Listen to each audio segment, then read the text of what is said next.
Welcome back to Vikez Vibez. This is DJ as always. Yeah, it looks a little different. I'm using a different software, so bear with me if it's a little glitchy or anything. Um, so like, just get right into it. I mean, come on. I'm not gonna ask how you Vikings fans are doing, and I understand. I know. um, a lot of different emotions since this loss. Um, I'll get to them. Um, there's a lot of focal points in this video. Um, not the game we expected at all. Um, just to get to it, we couldn't stop anything at all. Especially Jahmyr Gibbs. I just felt like it's a broken record.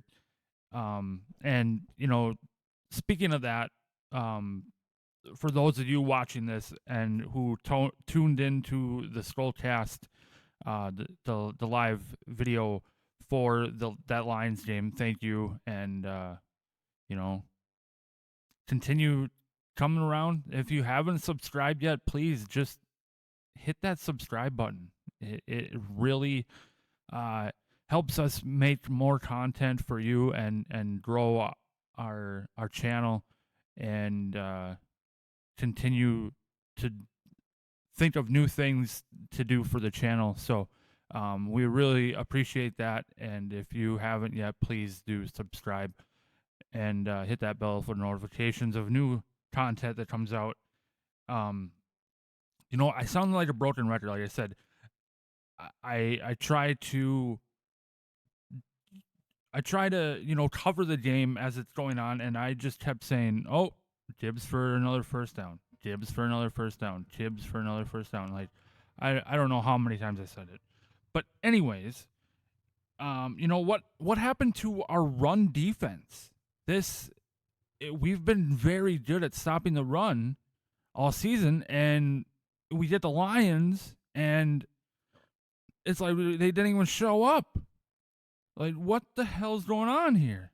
I just Brian Flores better get this D in shape in a hurry, because now there ain't no tomorrow.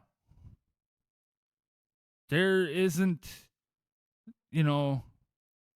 it's one and done now. You screw up from now on, and you're going home to the couch. So this Brian Flores defense needs to get it together and be the defense that we know we can be, and we have been this whole season. On the offensive side of the ball, Sam Darnold, I mean, he looked so nervous out there, and not he wasn't himself.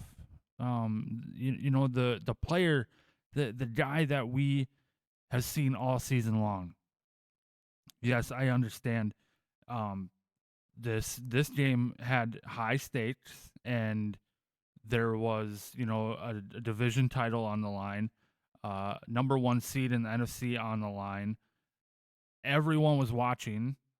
It was Sunday night. It was the last regular season game of this season. No one else was playing at the same time.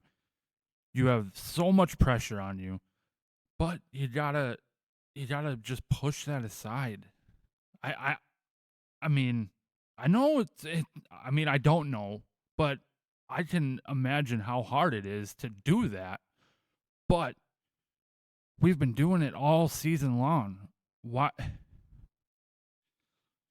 A lot of missed opportunities in this game. A lot of missed passes, including red zone ones that should have been touchdowns. The pass to Justin Jefferson, it was up way past his head. He couldn't catch it. There was one where he actually did catch it, but he was out of bounds. I mean, he makes a hell of an attempt to go get the ball, but you gotta put it where he can get in, he can stay in bounds. Like our O line, they weren't the best either. You know, Sam Darnold was seeing pressure all night long. Um, and what's up with this? Snapping it so late in the play clock. We're running it down all the way down to like 1 second, and then we're snapping the ball. What? Why? There's, there was missed calls on actually on both sides, both teams.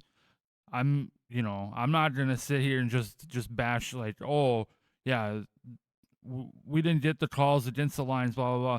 Yeah, the refs missed a lot of delay of games on us as well. I'll be the first to admit that. Me and Jaron even said it during the game, like, man, that should have been delayed game, but But what are we doing? Why are we hiking it so far into the play clock? And I mean, I feel like parts of that game, the play clock was kind of messed up. Don't get me wrong. I think the play clock operator or something. I just don't know. But we need to be better at getting to the line faster and figuring out what we're doing and snapping the ball before there's, 3 seconds left in the play clock and we're, clapping our hands to hike the ball and trying to hurry up. Like, no, let's get it out faster. Plus, out of Sam Darnold's hands faster for passes. I mean, he did do a good job at not forcing it a few times and just throwing it away, but we gotta be better. That's all there is to it. Um, the delayed games and snapping the ball that late it's uncalled for. Um, fourth downs in the red zone. We kind of said this before the game. Me and Jaron did in the scroll cast before the game. When it comes on to fourth downs, we especially we emphasized in the red zone. Goal line situations, we have to go for them. We have to keep pace with this Lions team. We have to, keep our foot on the gas and go for those fourth and goals. And they did just that. What we asked and what we said. And we're like, okay, well, if you don't make it down there, at least they're backed up. We could possibly get a safety. But, I mean, it didn't happen. I mean, we had fourth and goal a few times, and they stopped us. And then we couldn't stop them backed up like that. They drove the ball down.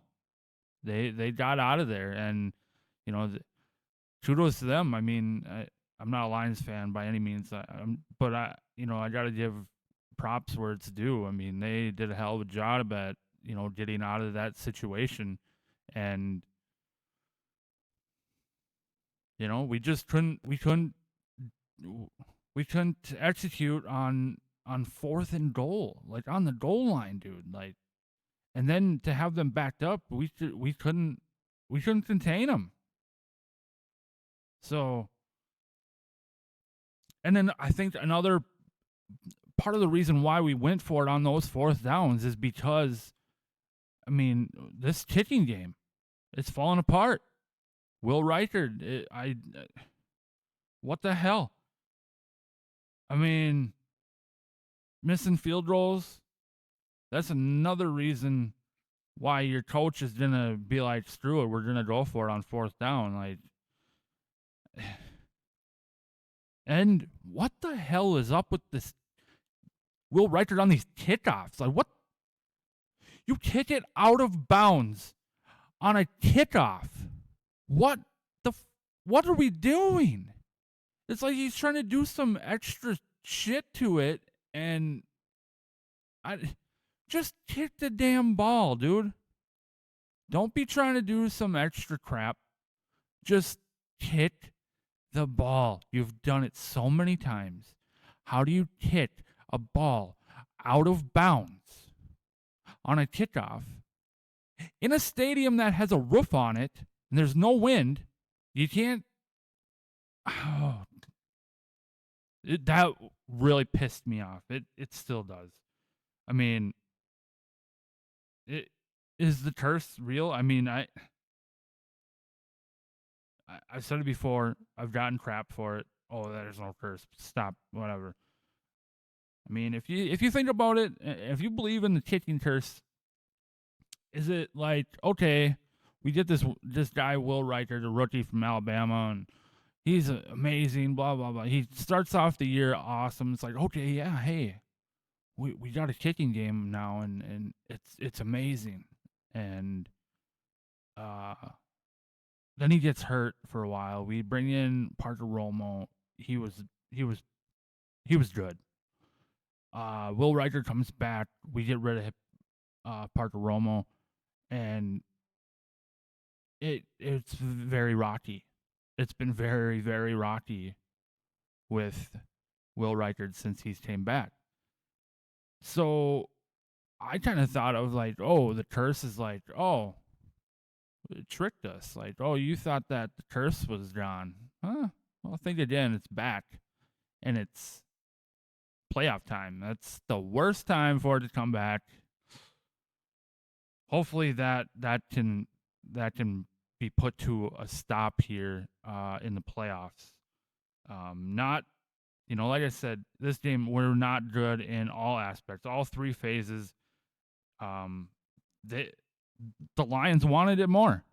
That's I mean, in a nutshell, that's what it is. The Lions wanted it more.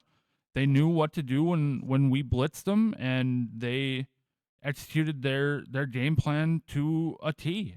And they game planned for our blitz heavy defense, and they knew exactly what to do, and they did it, and they did it good. One thing I have noted about our running game, with Aaron Jones and Cam Akers, I've noticed a kind of a trend for some of our games that a lot of times Aaron Jones will play the first half, and then in the second half, it's more kind of heavy on Cam Akers, but Jones is in there every once in a while. I feel like throughout the whole game, we should, have a variety. Mix in Aaron Jones and Cam Akers throughout the whole game.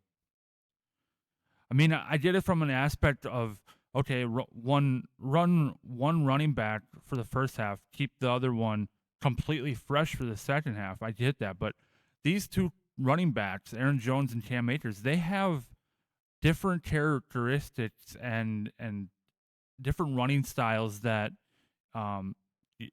that each other don't have. I mean,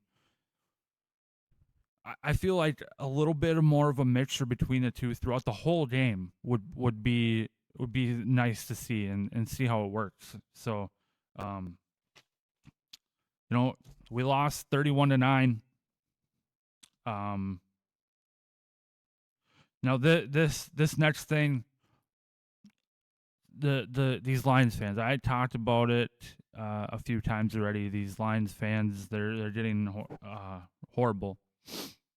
And I know that there's some Lions fans out there that are actually subscribed to the page. So, hey, if this pertains to you, yeah. I mean, if it doesn't, I'm not saying all Lions fans are like this, but there's a majority of them, and there's a majority of the bandwagon Lions fans that are like this, and they're getting to be worse than the Philadelphia Eagles fan base, and that is bad, dude. These Lions fans at this game heckling the Vikings fans, including pushing pregnant women, throwing things, and a lot more. Calling a pregnant lady the B word and pushing her, and I mean, and then at the moment of silence for the New Orleans attack, there's a moment of silence before the game, and these Lions fans are yelling out, "Vikings suck!" Like, really? How big of a piece of shit do you have to be to do that? Wow. Like, I get that you want to say that and want to be heard, but you do it in the moment of silence where people lost their lives and we're paying respect to them, and you want to do that crap. That is absolutely disgusting. I That's all I gotta say about that. I'm not gonna get into that too much. It's just ridiculous. Um, and I was gonna call this page out by name, but I'm not going to because I don't want to potentially drive traffic to their page. But there is a specific page out there, a YouTube channel that all they do is talk shit. They're I think, or at least they have a show, whatever, based on the Detroit Lions. Um, they're saying all this crap about, oh, Justin Jefferson got cooked, blah blah blah. Yeah, okay. For those of you who think like this, here we go. Yes, you won. I get it. You played better than us. You outcoached us. You beat us. I don't know what else to say. You beat us. You won. You won the division. You won the number 1 seed. We're the 5th seed. You have home field advantage throughout the playoffs. Congratulations. Now get over it. You see Vikings fans acting like this when we do good? Absolutely not. Detroit, you have 2 good years in your franchise and you're acting like this? Man. Just ridiculous. I know I'm going to get a bunch of crap for it. I'm just going to ignore it all. I'm not even going to, spend my time, reading the comments if you're going to be negative or anything like that. I just needed to express myself and my feelings on my in my area here. So that's that. Now, to move ahead, now after this game, a lot of people want to write the Vikings off and just throw them away. And trust me when I say this, I know. But when it comes down to it, now listen. When it comes down to it, this team is 14-3. I'm going to show you something. Look at this. This is our schedule, and this is all the scores.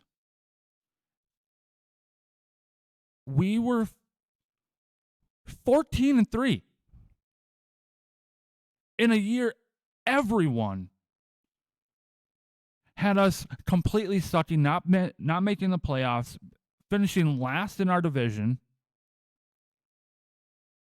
To all the true Vikings fans out there, look at this. We went on a 5-game win streak. We lost 2. Then we won 9 in a row and then lost the last one. We lost 3 times this season and only by 2 teams. Are you really going to quote unquote throw this team away? Like, I get that you're mad. I do. I completely understand that. But for you to go to the extreme that I'm just going to throw this team away, blah blah blah. I mean, look at the schedule. Look at what we did with Sam Darnold. Someone that everyone threw away himself. I mean, this is our team. We know we ain't leaving them. and I speak on behalf of the true Vikings fans out there, we ain't leaving this team. We're not leaving them in the dust. So no matter what, they are our team. Even when they let us down, we've gone through heartbreak and heartbreak and heartbreak over and over again. But we are still here. We are Vikings fans. Even when they let us down, we're still here. Now, let's put that game in the past and move on. Forget that feeling. Have a very short memory. Take one game at a time. Our record 0-0. Act like it's a whole new season. You got to forget that. You learn from it, but forget about it at the same time, if it makes any sense. Our focus now is the Los Angeles Rams. Now, it's hard to forget how bad we played in Detroit. That's not our focus. Forget that. Put that in the back of your head. Learn from it and focus on how we can be better for this Rams game and go 1-0. So let's stay positive. It's playoff time, new season. We're 0-0. We're still in this. We're not done. Vikings fans, we're not done. And if you think that, I'm just going to count us as we're done because we're going to lose anyway, blah, blah, blah. Just, I don't know what to tell you. I don't. Just, have faith in your team. I understand the past, blah, blah. We always go back to the past. But live in this moment. We're in the playoffs. We're here. And despite whether we win or lose on Monday, this team had a hell of a year. A year that no one expected. And yeah. A couple notes about the Monday game. I wanted to mention that we did sign Daniel Jones to the active roster. I think we had to do that in order to get a comp pick. We had to do that before the playoffs started. So, and I 100% think he's going to dress, and there is a lot of talk out there that he's going to be QB2. Now, another good thing that has came up too is KOC going to have some plays in there for him. I mean, he's mobile. I would definitely consider the fact of doing it. And then another thing is, I'm sure you guys have already known. If you're in the sports world, you already know this. The game has been moved from LA to Arizona, State Farm Stadium, because of the fires in Los Angeles. I want to offer my condolences to the families and everyone that has been affected by those fires in Los Angeles. So my condolences, thoughts, and prayers go out to you guys that have been affected, lost homes, anything else like that. So it really sucks. I couldn't imagine going through that, but yeah. So the game will be played in Arizona at a neutral site. Yeah, it's going to be the same time, 7:00 Central Time on Monday night. We will be the last game to be played on Wild Card Weekend, even though it won't be a weekend. It's Monday. But whatever. Before I go, like I said, let's just stay positive, man. I mean, we're still in this.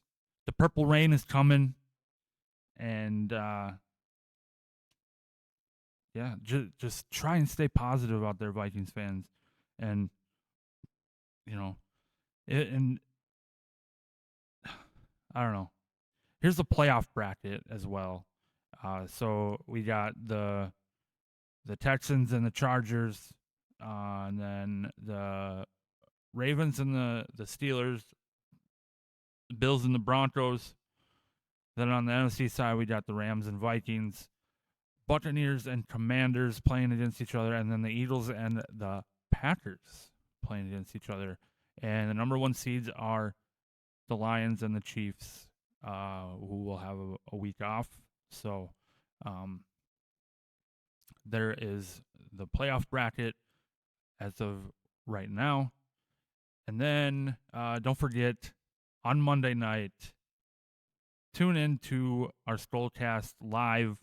Watch our live reactions as we cover the game Monday night at 6 o'clock. Tap in, join the conversation. Make sure to hit that subscribe button. It helps us out a lot. So please join us. Tap in at 6 o'clock. 6:30. I'm sorry, not 6 o'clock. 6:30. So half an hour before the game starts, tap in. We'll kind of do a little pregame show. I usually ask Jaron questions about the game, and he answers them, and then we talk amongst ourselves about the game, and then we'll obviously get into the game, and yeah. So with that being said, that's all I got for this episode. We'll see you Monday night at 6:30. Don't forget to tap into Vikez Vibez for Skullcast Live, as we will be live during the Vikings Rams playoff game. That's all I got. See ya, and Skol Vikings. See you later.